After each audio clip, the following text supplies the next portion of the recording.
का शुरुआत किया साथियों।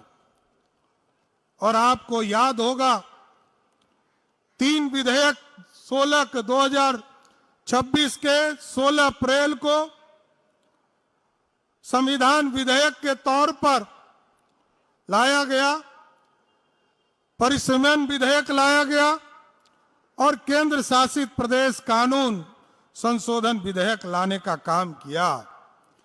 क्योंकि नारी शक्ति बंधन अधिनियम यदि हम पुराने स्वरूप में लागू करते हैं साथियों, आज से 50 साल लगभग 50 साल पहले 1977 में जब भारत की आबादी 70 करोड़ की थी, तब 543 लोकसभा इस देश में हुआ करता था। आज मोदी जी चाहते थे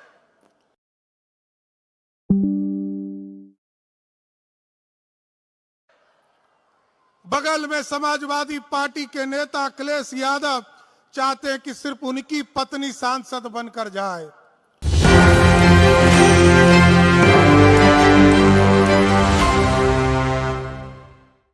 मैं आपको यह जरूर आश्वस्त करना चाहता हूं कि नरेंद्र मोदी जी की सरकार आपके लिए कानून बनाई है और आपको न्याय दिलाने का काम भी नरेंद्र मोदी की सरकार करेगी साथियों। और आपने देखा जिस तरह मोदी जी की सरकार ने नारी शक्ति आरक्षण का शुरुआत किया साथियों। और आपको याद होगा 3 विधेयक 2026 के 16 अप्रैल को संविधान विधेयक के तौर पर लाया गया, परिसीमन विधेयक लाया गया और केंद्र शासित प्रदेश कानून संशोधन विधेयक लाने का काम किया। क्योंकि नारी शक्ति बंधन अधिनियम यदि हम पुराने स्वरूप में लागू करते हैं साथियों, आज से 50 साल लगभग 50 साल पहले 1977 में जब भारत की आबादी 70 करोड़ की थी, तब 543 लोकसभा इस देश में हुआ करता था। आज मोदी जी चाहते थे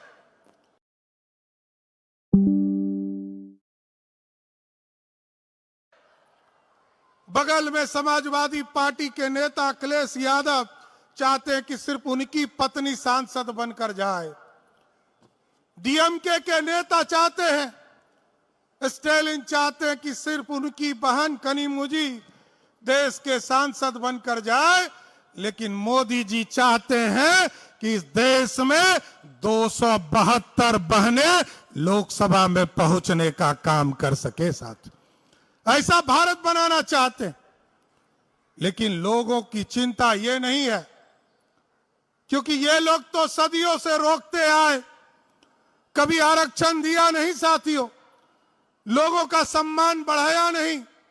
नारी का सम्मान किसी व्यक्ति ने बढ़ाने का काम किया तो वो नरेंद्र मोदी की सरकार है साथियों। और बिहार में जब आपने एनडीए की सरकार बनाया, आज मैं बिहार में गर्व से कह सकता हूं, जीविका समूह की बहनों को आगे बढ़ाने का काम किया गया। 1,81,00,000 बहनों को अभी तक मुख्य धारा में लाने का काम किया गया।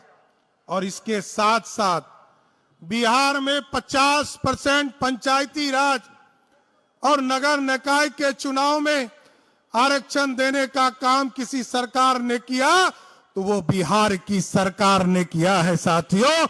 और आज गर्व है, जिस बिहार में 50% आरक्षण है, इसके बावजूद लगभग 59% बहनें नगर निकाय और पंचायती राज के चुनाव में चुनाव जीत कर आने का काम कर रही है। यह सबसे बड़ा लोकतंत्र की खूबसूरती है।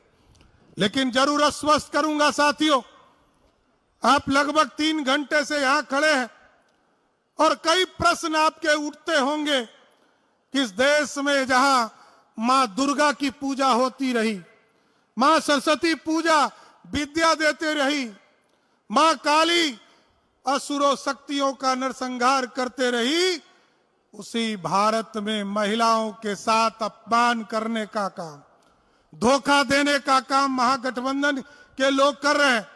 कांग्रेस और राजद के लोग हमारी बहनों के साथ धोखा देने का काम कर रहे हैं। लेकिन मैं जरूर आश्वस्त करूंगा, आज मोदी जी, नीतीश जी और आदरणीय नितिन नवीन जी के नेतृत्व में पूरा एनडीए बिहार में काम कर रहा है और बिहार की महिलाओं को आश्वस्त करना चाहता हूं। बिहार के महिलाओं की सुरक्षा के लिए पहले तो बिहार में अभिभावक के तौर पर नीतीश कुमार जी आपके बीच में काम कर रहे थे। आदरणीय प्रधानमंत्री जी अभिभावक के तौर पर काम कर रहे हैं। लेकिन एक एक महिलाओं को बता देना चाहता हूं, ये आपका भाई सम्राट चौधरी यहां पर खड़ा है। आपके लिए कोई भी असुरक्षा की स्थिति खड़ा करेगा तो उसको पताल से भी खोजने का काम करूंगा, उसको छोड़ नहीं सकता हूं। इसलिए आज आपके जन आक्रोश महिला पद यात्रा में आपके बीच में शामिल हुआ, आपको समर्थन देने आया।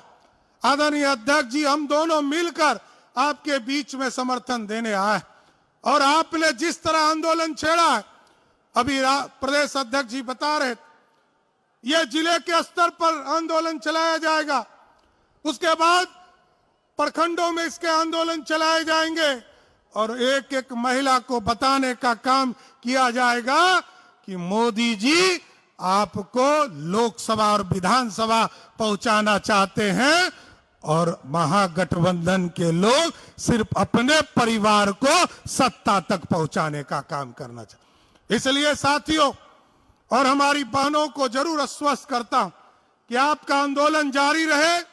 आपके इस आंदोलन में पूरी तरह हम लोग भी खड़े हैं, मुख्यमंत्री की हैसियत से भी आप सभी बहनों के साथ खड़े हैं और पूरा एनडीए का कुनबा भी आपके साथ खड़ा है।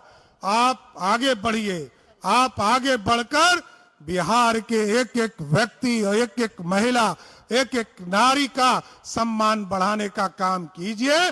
जिस तरह मोदी जी इस देश की महिलाओं का सम्मान बढ़ाने का काम कर रहे हैं, उसी तरह बिहार के सभी पुरुष आपके पीठ पर खड़ा होकर आपके सम्मान को आगे बढ़ाने का काम करेंगे।